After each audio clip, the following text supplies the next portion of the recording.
Alright guys, so the only thing that you can really see on the news right now is that the 20 living hostages that have been held hostage in the Gaza Strip by the terrorist organization Hamas since October 7, 2023 have finally been handed over to Israel as of today, October 13th, 2025. This is obviously a huge deal. It's momentous. It's definitely calls for a massive celebration, and it's literally what the Israeli people and a lot of the world have been waiting for since that dreadful day 2 years ago. So we're gonna go over how President Donald Trump was able to get this deal over the line, what the deal actually implies and entails, and a few other details. Obviously, I don't really do videos like this often, but as soon as I saw that they were released, I knew I had to do a video on this because while I haven't always been the most involved with this situation, I went through varying points of involvement. Obviously, when I was trying to beat cancer, I wasn't paying much attention, but ever since Trump got elected, I've been eyes on the prize with these hostages. In May, one of my former classmates, Idan Alexander, was released from Gaza as a single hostage that day as part of a slight agreement between Trump and Hamas, where Trump was going to push for a lasting ceasefire if the last living American hostage, Idan Alexander, was handed over to Israel. I have since met him. I met him like 2 weeks ago on September 29th. There was a little thing in my town where one of the roads was named after him, Idan Alexander Way. He's a really nice kid. I knew him in high school, not well, but I knew of him and I followed him on Instagram. So, obviously I'm Jewish, so this hits hard for me because it was the biggest slaughtering of Jews ever since the Holocaust. Everyone knows that. And yeah, so on October 7th, Hamas brutally murdered 1,200 people and took 250 hostage. They did this indiscriminately. So women, children, men, soldiers, non-soldiers, predominantly non-soldiers, because think about it, if a Hamas soldier gets in a fight with an IDF soldier, it's a pretty big chance that one of them is going to die at the end. It was very unlikely that an IDF soldier was going to get kidnapped. Only 3 IDF soldiers ended up getting kidnapped alive. Some of them were kidnapped dead, but they are now all home. One of them was Idan Alexander back in May, and the other 2 were just released today. So we're going to get into the details of the release in just a second, but I want to quickly go over a couple other deals that took place over the years. So directly after October 7th, at the end of November in 2023, there was a deal which 105 civilians were handed over to Israel. These included women and children not in the army. And this was kind of a necessary step at the time just to alleviate the most pressing concerns, which obviously are the women and children. After that, there was a really bad stretch of time from the end of November all the way until Trump's election, and actually Trump's inauguration rather, where nothing happened. It was just an all-out war. Everyone was screaming genocide. I'll get into that a little bit later. It's definitely not a genocide. There's not a genocide on earth that can be ended with the victims of said genocide handing over hostages of the country that is allegedly genociding them. But yeah, so there was nothing that happened. And then back in January, phase 2 of the ceasefire did come into effect. I don't think they referred to it as phase 2, but it was the second time a ceasefire occurred. Basically a breach in the fighting, and it was from January 19th to March 18th of 2025. So this year, basically the day before Trump got inaugurated all the way until mid-March. and 33 additional hostages were released, including women, but also men too. So some men were able to get out before this, usually ones that were a bit on the older side. I don't know exactly how they choose who gets released. I've tried to figure it out, but I really can't. Notable hostages that got released during that ceasefire, a bunch of them, most of them were released in February of 2025. So you had Eli Sharabi, who's been one of the most vocal voices for the rest of the hostages getting returned. He has an incredible story, also very, very, very sad. His wife and daughters all were killed in the attack. He didn't know this until he was released. That's absolutely, I can't even begin to imagine what that must feel like to him. But he's decided to make new of his life and just be probably the most prominent voice for the hostages. Then you got Omer Shem Tov, who is more of a happy-go-lucky kind of guy. His story is not as bad as some of the others, I would say, just because he was lucky. He did not get shot. None of his family was killed. Obviously, it was still atrocious being held in captivity, chained and humiliated and all that stuff. But from what I can tell from his videos, he is less angry about it long term, and he's kind of had a new lease on life, and he loves his life. I would say those are two of the most prominent hostages that were released back in February. Then the war resumed in March and only stopped for one day, May 12, 2025, where Idan was handed over to the Red Cross and then brought back to Israel. Now, up until this point, all the freed hostages have had to participate in this kind of weird ceremony between Hamas and the hostages, where the hostages say thank you to Hamas, or some cruel and weird shit that they make them do. Like Shem Tov was made to kiss his captor on the head. Just weird, right? I don't even know what the... I guess the point is to make Hamas look good and say thank you for treating us well, which is just a blatant lie. But yeah, before those ceasefires, there was so much tragedy. There was 6 hostages that were murdered in captivity in cold blood back in August of last year. So before any of these recent ceasefires, when Biden was president, of course, he couldn't do anything about it. One of them being an American citizen, Hirsch Paul Goldberg. He is one of the most notable hostages as well. He had his hand blown off by a grenade within a shelter, and he was held alongside a bunch of hostages. So a bunch of the ones that were released also know him. And, it's absolutely awful that he came back dead. Another one was Ori Danino. He came back to save his friends and ended up murdered by Hamas on that tragic day in August of 2024 because the IDF was in the area and Hamas didn't want to lose the hostages. So before we go too crazy into the lore of it, I think that's about as much background as we need. Let's go over this most current deal, which is by far the biggest one, and how... first, let me go over what the deal is. So, the deal was basically Hamas hands over the 48 hostages.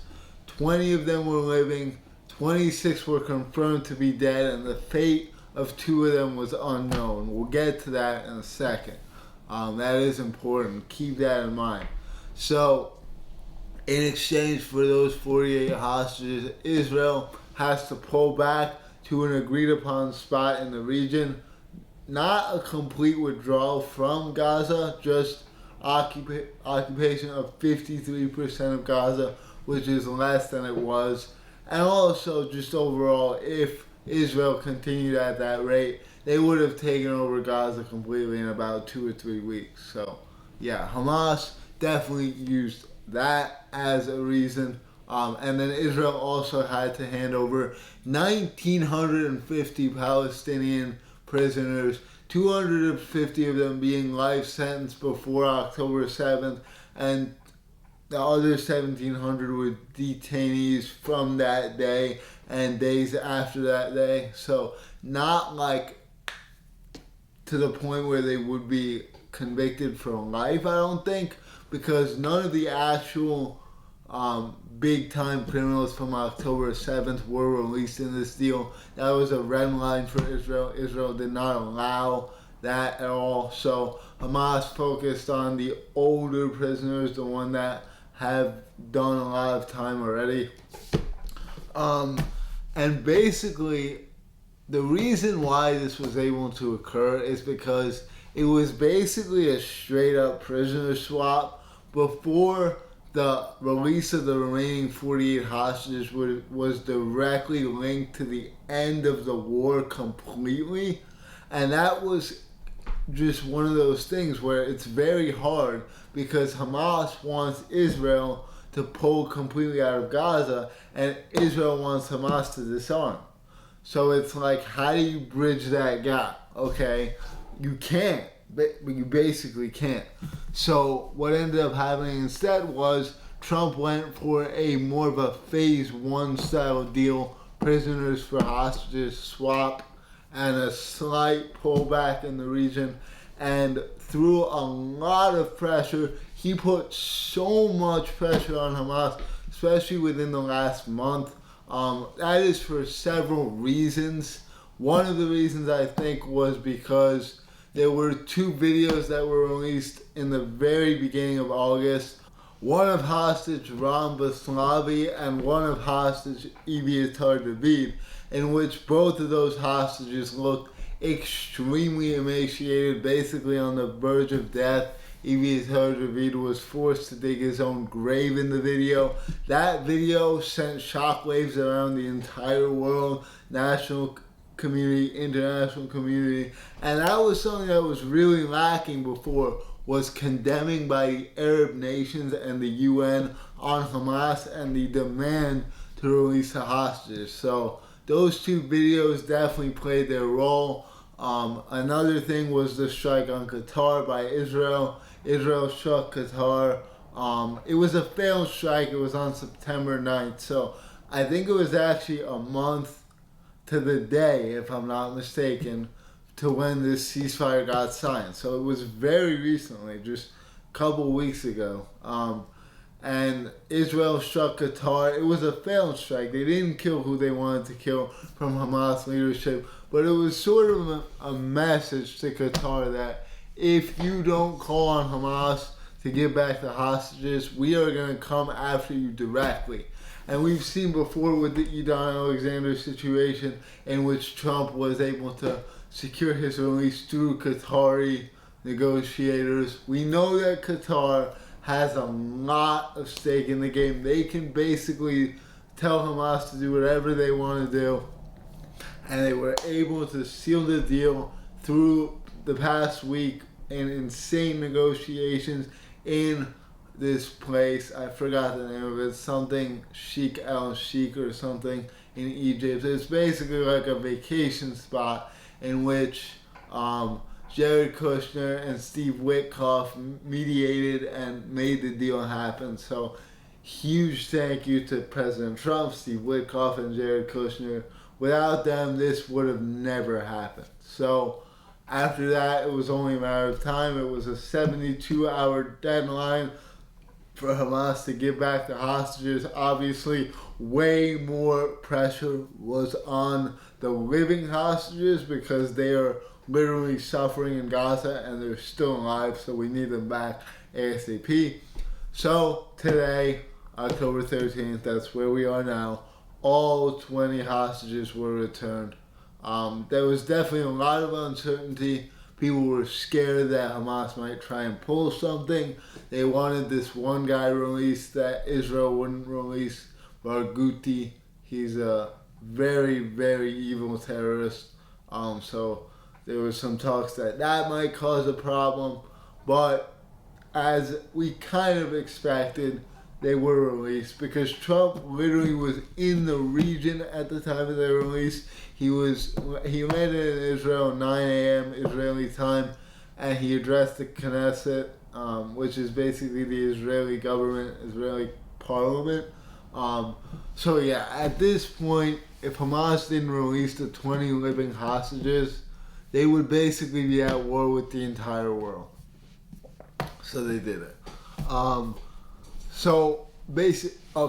Let me start by saying the people that we thought were alive and dead, it was pretty dead on accurate. The living hostages, just to run through it real quick: Alon Ohel, Ivitar David, Guy, Gilboa-delal, Eitan Horn, Bar Kupperstein, Eitan Moore, Ramba Slavi, Ariel Cuneo, David Cuneo, Ziv Berman, Gali Berman, Yosef Haimo Ohana, Elkanah Bobot, Nimrod Cohen, Maxim Herkin, Matan Angres, Matan Zon Gokar, Segev Kalfron, Omri Miran, and Avinatan Or, who actually was a boyfriend of one of the girls that was rescued by the IDF in June of 2024.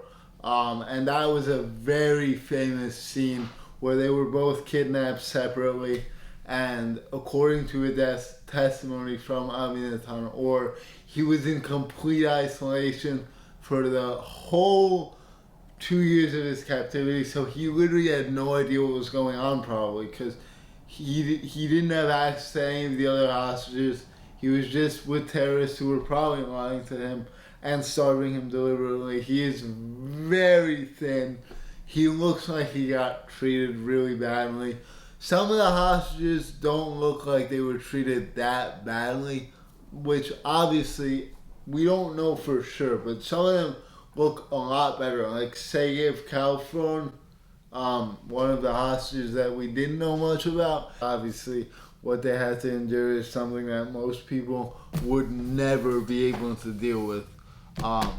But fortunately, the 20 are home. They're reunited with their families. They're currently checked into the hospital, all 20 of them. And yeah, we've seen videos on basically all of them at this point. There's only one where we haven't seen much, which is Ron Braslavi. And I think the reason for that was he was held by the Islamic Jihad, and I don't think he was doing very well at all. So they're probably just letting him heal up a little bit before they get the cameras on him. But for the most part, we've seen them all walking, so that's a great sign, obviously. And it looks like they're going to be okay.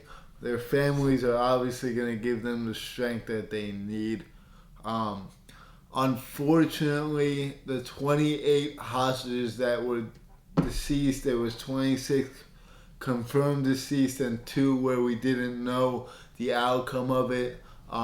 They have not all been returned yet. So as far as the 2 go, so one of them was Bipin Yoshi, who was a Nepali national who got to Israel 3 weeks before October 7th happened. He literally got there in September 2023. He was going to be an agricultural worker and studying agriculture, and he was brutally taken by Hamas on October 7th and then murdered at some point in captivity, because there is a video of him being alive in captivity. And this is just another, this is one of the most blatant reminders from today of Hamas's cruelty, is the story of Bipin Yoshi. He's not even an Israeli, he's not even Jewish, he's literally a Nepali national who was held, and Hamas didn't even bother to say whether he was alive or dead. And you might want to say, well, they might not have known what happened because an IDF strike might have accidentally killed him. That could be the case, but we know that they had his body very readily available because they already gave it back. He was one of the first 4 dead hostages to be handed back over to Israel. So far, Hamas is holding 24 hostages still. They're all dead. And four of the dead ones have been handed over. So before today, they had 48, 20 living, 28 dead, basically. 28 dead, 26 definitely dead, 2 supposed dead.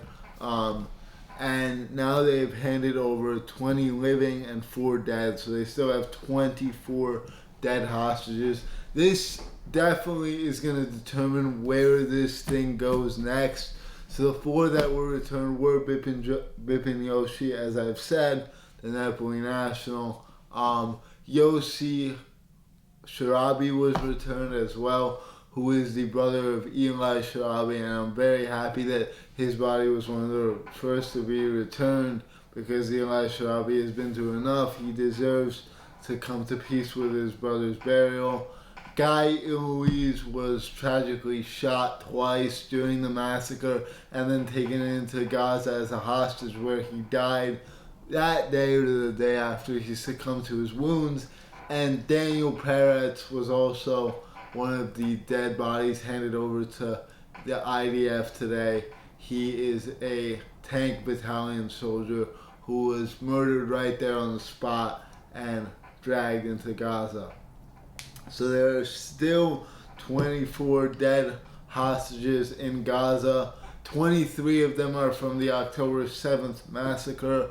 And one of them, very interesting story, there was an attack by Hamas in 2014 called Operation Protective Edge, and 2 hostages were taken during that period of time, one in July, one in August. And the one in July, they were both dead. They were killed by Hamas, and then their dead body was taken into Gaza. Cruel, very cruel. And the one that was killed in August 2014, Hadar Golden, he was 23 at the time. He would have been 34 right now, and his body has still not been returned to Israel. The other body was found in January as part of an operation where they were... The IDF has found a lot of dead bodies, but Hadar Golden is not one of them. And I'll be very interested to see if that body gets returned to Israel, because I can't say I would presume that Hamas would know where it is at this point, right? I mean, I'm sure they don't.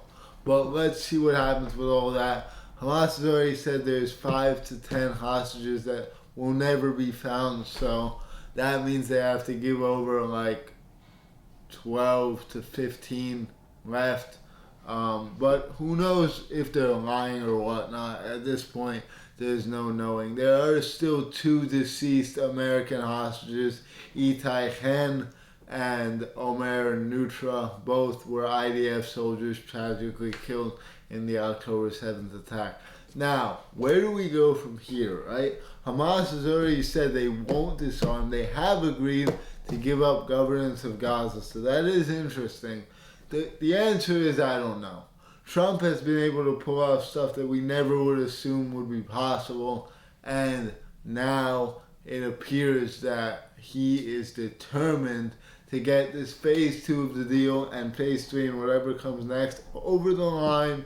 So in the meantime, we just have to wait, basically pray for peace. There is currently a soft peace, like there's nothing happening right now in the region in terms of bombs. The skies are quiet. And even if Hamas does not agree to disarm, I don't think the war would resume right away, because that's usually not how it works. It's usually different phases. Like this exact thing won't happen right away again. So, but unfortunately, just because of how extreme the Hamas ideology is, it's very difficult to reconcile our differences with them. They are an organization built on hatred for Jews, killing Jews. That's their whole mission. So we'll see if Trump can somehow do the undoable. Stay tuned for more. If you like this style of video, make sure to let me know, because I love making these kind of videos. Way more than the shoot videos, if I'm being honest, which are starting to feel like a chore at this point. But yeah, with all that being said, Pray for the healing of the living hostages. Pray for the return of the deceased hostages. And that's really all I could say for now. Thanks for watching. Stay tuned if you made it to this point. You're a legend. And I'll see you all soon. Peace.